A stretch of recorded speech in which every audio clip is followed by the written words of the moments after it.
So I discovered 3 tips that personally have helped me get upwards of 50 eggs every single round in the Nature Fairy class. And I want to share these tips with you guys because I feel like not enough people talk about them. And I feel like part of it is because people don't want other people competing with them and understanding these like hacks and tricks to getting more eggs, which I can understand. It makes it so it's harder for you. But at the same time, I feel like gatekeeping tips and tricks is just kind of dumb, like really. But regardless, we're going to go over my top 3 tips that I discovered since playing yesterday that helped me get upwards of 50 eggs every single round, which if you guys don't know, once you reach 50 eggs, you can redeem them for a bigger egg that either gives you an exclusive in-game prize or XP ranging from like 80 XP to like 900 XP, which guys, I leveled up a ton using this method, so with that in mind, let's get straight into it. So the first step I use to optimizing my earnings in the Nature Fairy class is actually turning my graphics down completely to the very last level, so making them as poor as possible. I know this sounds silly, and trust me, I typically play in full graphics. I have a very expensive and extensive PC setup. I have 2 monitors, they're curved, like I am very much into like optimizing my gameplay. However, when it comes to this game, I actually found that making your graphics quality as poor as possible actually helps you spot the eggs a lot easier. If you guys don't know, the more graphics quality you have increased on Roblox, the higher amount of detail you have on your screen, which this essentially means that the grass will be animated, maybe there'll be sparkles in the map, you might find that there's more shadows, it's harder to distinguish between objects, and typically from a stylistic choice, this looks way better on playthroughs and stuff, like obviously when I'm recording footage for YouTube. It looks a lot better because it's a lot more aesthetic and appealing. However, when it comes to farming, I found that all these extra graphics were making it so much harder for me to see the eggs. It was actually making it a lot more challenging to find them. And so when I turn my graphics down all the way, which you can do this by clicking escape and then going to your settings and scrolling down to graphics quality, make sure you change it from automatic to manual by clicking the arrow and then click it all the way down to the very last one on the left-hand side. And this will reduce your graphics to basically the lowest level possible. And I noticed as soon as I did this, the eggs actually stuck out a lot more, almost as if I always had X-ray on. Now, I can hypothesize that this is potentially because of the material that the eggs are made out of. I'm not exactly sure which material they used and whether or not it's like a specific material, but it almost looked kind of like glossy or reflective to me, whether or not it's like a glass material from Roblox Studio or something else. I'm not quite sure, maybe ice. But I noticed that the eggs themselves actually look like they're glowing when I turned my graphics all the way down. And because the grass wasn't animating and it wasn't hiding the eggs as much as it happened before, it was actually so much easier to spot the eggs and quickly pick them up. I will actually put 2 pieces of footage side by side with my graphics all the way up versus my graphics all the way down.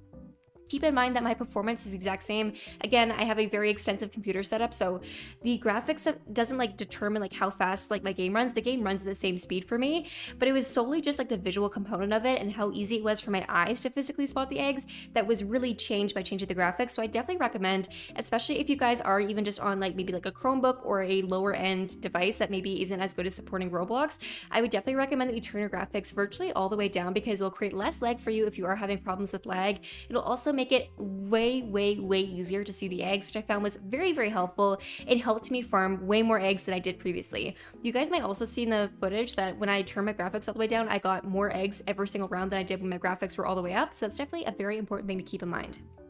Now, the second tip that I have for you guys is going into the puddles, lakes, ponds, whatever you call them, okay? Now, something that I see a lot of people doing like wrong with this, which I guess is kind of subjective, is that they go straight to the lakes and ponds that are in the map right off the bat.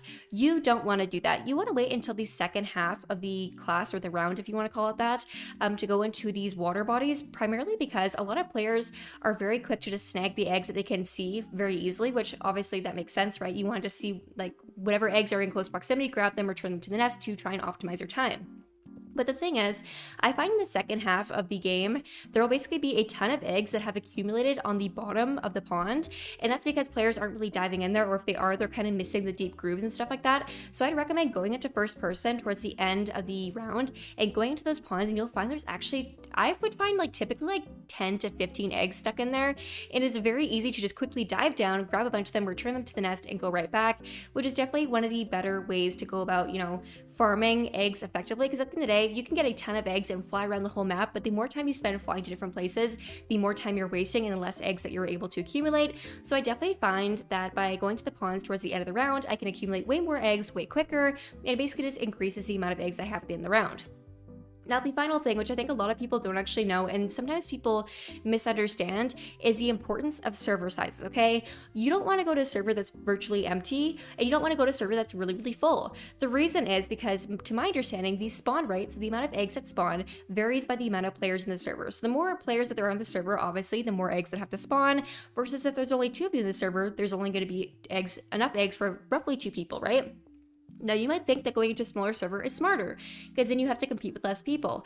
However, if you go into a really small server with like 2 people, you're going to find that yes, there are eggs spawning, but the eggs are going to spawn a lot more spread out, so you have to fly further, and so your flight time back to the nest is going to be way increased compared to if you were in a bigger server. The issue, however, is when you're in a really big server, i.e. a full server, you will find there'll be tons of eggs, but there'll be so many players that will just be like scrambling at all times. It actually becomes very difficult to see, and it becomes really confusing, especially when there's the fog that's added to the map with these certain debuffs. It's very annoying. It becomes very confusing.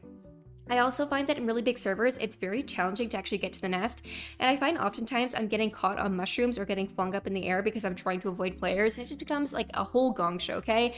It's just not good. So I definitely recommend that if you are going to be playing this specific minigame, that you go to a server that is about 4 to 5 people, because I find that's like the sweet spot where there's enough eggs that are spawning in like every single area that you don't have to venture too far to get eggs, but at the same time, you're not overly competing with other players. Another tip that I have that's kind of related to this is that I found the longer time that I spent in a specific server, the more debuffs I got. I don't know if it's just a coincidence. I certainly don't think this was intended, but it's just what I noticed based on my recordings was that anytime I spent more than like 4 or 5 rounds in the same server, I would all of a sudden be getting my eggs dropping out of my basket, I would be getting flung in the air, I would get frozen, I would get my reduced mobility for like 20 seconds, and it was super annoying. And unfortunately, if you get any one of these debuffs, you will notice that you cannot reach the 50 eggs. I know it sucks, but honestly, my experience after playing so many rounds of this is that anytime I got a debuff, I would get max like 38 eggs. And that's really annoying because it's 12 less than I could have gotten if I didn't get the debuff. And certain debuffs, like the frozen one, aren't as bad as the one where it's like for 20 seconds you're like half speed. That is the worst one. It's so annoying.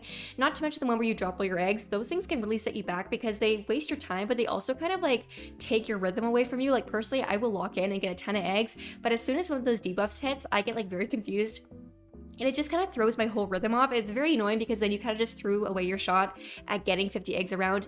That is, unless you get a 2x egg buff, which is like the best buff in the entire game.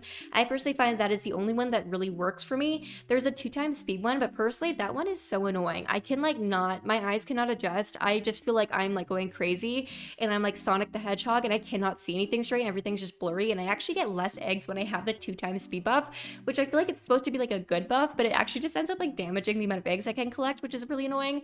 But regardless, I would definitely recommend that you guys utilize these tips if you do want to optimize the amount of eggs that you're earning per round. Again, you really want to prioritize making sure that your graphics are all the way down so that you can have the smoothest gameplay possible while also making it easier for you to find the eggs.